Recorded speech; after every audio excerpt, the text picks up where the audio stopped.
जिहाद का एक सनसनीखेज मामला सामने आया है। पुलिस ने एक आरोपी को गिरफ्तार जरूर कर लिया है, लेकिन एफआईआर दर्ज करने में इसी पुलिस ने 3 महीने लगा दिए। मथुरा में लव जिहाद का सनसनीखेज मामला सामने आया। 3 महीने तक घर में कैद करके नाबालिग को रखा गया। मामला बढ़ते देख पुलिस से सांठगांठ करके नाबालिग युवती को नारी निकेतन भेज दिया गया। नाबालिग को घर में कैद करके 3 महीने तक शोषण कर धर्म परिवर्तन का दबाव बनाने का मामला सामने आया। 3 महीने तक पुलिस ने पीड़ित की कोई सुनवाई नहीं की और सांठगांठ कर पुलिस मामले को दबाने में जुटी हुई। पूरा मामला थाना जमुनापार क्षेत्र का था। पीड़ित की मां ने जब एसएसपी से गुजारिश की तो एफआईआर दर्ज की गई और एफआईआर दर्ज होने के बाद जैसे ही मामला मीडिया के हाथ में आया तो पुलिस ने आनन फानन में कार्रवाई करते हुए आरोपी को धर दबोचा। उसके साथ ही अब अपहरण के अलावा गैंग रेप व पास्को एक्ट जैसी व लव जिहाद की धाराओं में भी बढ़ोतरी की गई है। सवाल यह उठता है कि 3 महीने तक पीड़ित लगातार थाने के चक्कर लगा रही थी, लेकिन जमुनापार पुलिस को आखिर शर्म क्यों नहीं आती? क्या 3 महीने तक पीड़ित चक्कर लगाती रही लेकिन उन पुलिस वालों की आंखों में आंसू नहीं आए जिनकी खुद की भी बेटी होगी?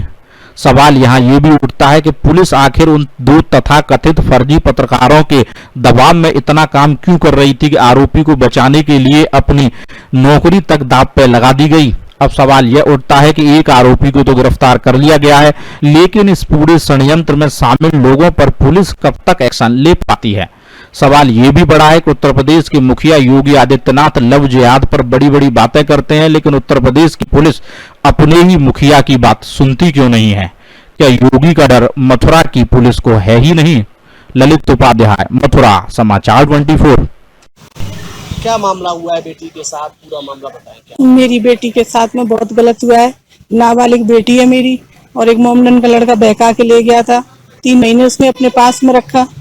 इसके साथ मानसिक शारीरिक शोषण हुआ है और मैं तभी से पुलिस थाने के चक्कर काट काट के परेशान हूँ। कोई सुनवाई नहीं हुई है, मेरी कोई इंसाफ नहीं मिल रहा है, बल्कि उल्टी धमकी और दे रहे हैं कि उसके खिलाफ कोई कार्रवाई मत करो, नहीं तो तुम मारे जाओगे। उसके पास पैसा है, सब कुछ है, तुम्हारे पास कुछ नहीं है। बेटी कैसे बरामद हुई, क्या रहा मामला पूरा? बेटी को मैं कानपुर से लेके आई थी पुलिस वालों ने, और उस लड़के की मां ने उसे कानपुर भेज दिया था। मुझे तो कानपुर से फोन आया था कि तुम्हारी लड़की यहाँ कानपुर नारी निकेतन में, तब मैं उसे लेने गई थी कानपुर से। तो क्या कोई धर्म परिवर्तन करवाने का प्रेशर भी बनाया है इसमें? क्या नहीं, ये मुझे नहीं पता। अब क्या चाहती हैं? मेरी बेटी को इंसाफ मिलना चाहिए।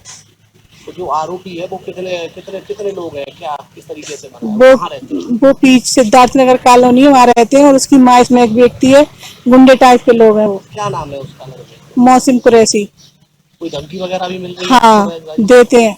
क्या कह रहे हैं? ये कहते हैं कि कोई कार्रवाई मत करना, नहीं तो तुम मारे जाओगे, कुछ नहीं बिगाड़ पाओगे हमारा। हम तो मर्डर करके भी 2-3 महीने में बाहर आ जाते हैं। सर, मथुरा में एक लव जिहाद का मामला है, अब तक क्या कार्रवाई हुई और घटनाक्रम के पीछे अब तक पुलिस की जांच में क्या आया है? थाना जमुनापार पे एक नाबालिग बच्ची द्वारा एक प्रार्थना पत्र दिया गया, जिसमें उसने एक दूसरे संप्रदाय के व्यक्ति के ऊपर आरोप लगाया था कि उसने उसका अपहरण कर लिया और उसके साथ 3 महीने रहा है। इस संबंध में थाना जमुनापार पे अभियोग पंजीकृत किया गया है। अभियुक्त को गिरफ्तार कर लिया गया है। बालिका का 164 का बयान कराया जा रहा है। बयानों के आधार पर अगर जो धाराएं बनेंगी, लव जिहाद या धर्म परिवर्तन की बात जो आ रही है मीडिया में, अगर बयान में उसके आता है तो उसके हिसाब से उसकी भी धाराएं बढ़ाई जाएंगी। जो उसने अपने तहरीर में दिया उसके हिसाब से अभियोग पंजीकृत किया गया है। अगर तहरीर में कोई गड़बड़ी हुई है धारा लिखने में तो उसकी अलग से जाँच कराई जाएगी।